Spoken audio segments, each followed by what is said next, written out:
ఇప్పుడే జీ5 app download చేయండి. చూడండి మీ ఫేవరెట్ టీవీ షోస్ ఎప్పుడైనా ఎక్కడైనా. మిత్ర లక్ష్మి చాలా సంవత్సరాలు దూరంగా ఉన్నారు. లక్ష్మి ఇంటి నుంచి వెళ్లిపోయే ముందు కూడా మిత్రతో సఖ్యంగా లేదు. ఆ ప్రవీణ్ మిట్టల్తో చేతులు కలిపి మిత్రకి వెన్నుపోటు పొడిచి వెళ్లిపోయింది.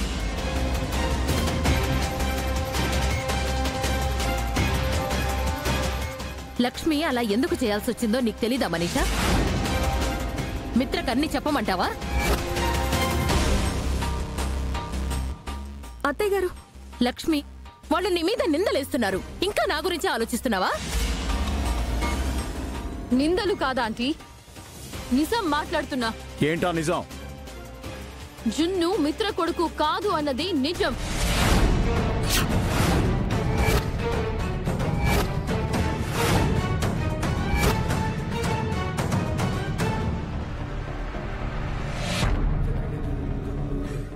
జున్నుని ఎప్పటికీ నీ కొడుకుగా ఒప్పుకోకు మిత్ర.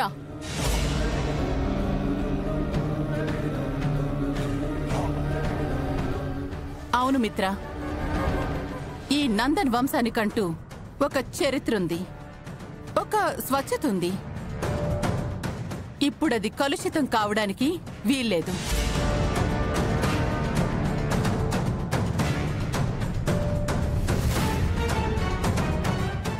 వాళ్ళలా మాట్లాడుతూ ఉంటే నువ్వేం మాట్లాడవేంటి మిత్ర? వాళ్ళు నీ భార్య మీద నిందలేస్తున్నారా? మీ బంధాన్ని అవమానిస్తున్నారు. అంతవరకు తెచ్చింది లక్ష్మియే కదా.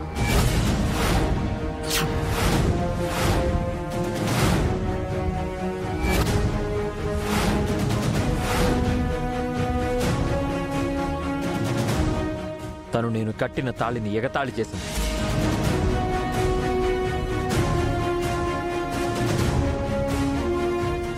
నా శత్రువుతో చేతులు కలిపి నా వ్యాపారాన్ని దెబ్బతీసింది.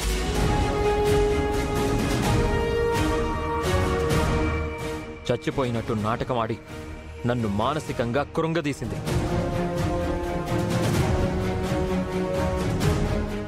నన్ను అన్ని విధాలుగా నష్టపరిచి బాధ పెట్టింది. తను నాకు భార్య ఎలా అవుతుంది? తన కొడుకు నా కొడుకు ఎలా అవుతాడు?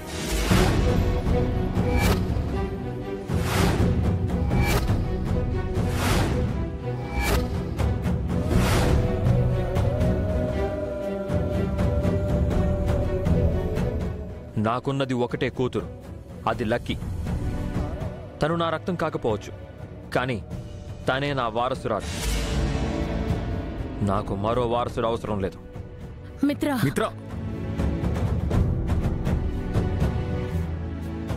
విన్నావుగా లక్ష్మి, నిన్ను మిత్ర భార్యగా అంగీకరించడం లేదు. నీ కొడుకుని తన వారసుడిగా ఒప్పుకోవడం లేదు. ఇప్పటికైనా నీకు ఇంట్లో స్థానం లేదని అర్థమైందా? ఆ మాట చెప్పడానికి నువ్వెవరు? తను ఈ ఇంటి కాబోయే కోడలు. నేను ఈ ఇంటి పెద్ద కోడలిని, మిత్రకు అమ్మని, లక్ష్మికి అత్తగారిని, జున్నుకి నాన్నమ్మని. జున్నుని మిత్ర కన్న కొడుకుగా ఒప్పుకోవడం లేదు కదా ఆంటీ. వాడు ఒప్పుకోకపోతే జున్ను మిత్ర కొడుకు కాకుండా పోతాడా? అదే కదా చెప్తున్నాను. జున్ను మిత్ర కొడుకు కాదు. మరి జున్ను ఎవరి కొడుకు? అర్జున్ కొడుకు.